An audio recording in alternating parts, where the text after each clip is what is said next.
If a trumpet blast shook the heavens, what would you think of first?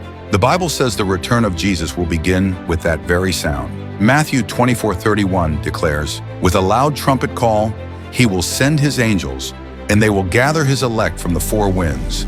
And 1 Corinthians 15:52 proclaims, "At the last trumpet, the dead will be raised imperishable, and we will be changed." Even in the Old Testament, the trumpet was sacred. In Exodus 19, when God descended on Mount Sinai, the trumpet blast grew louder and louder. The people trembled as they felt his power. So it will be at his return.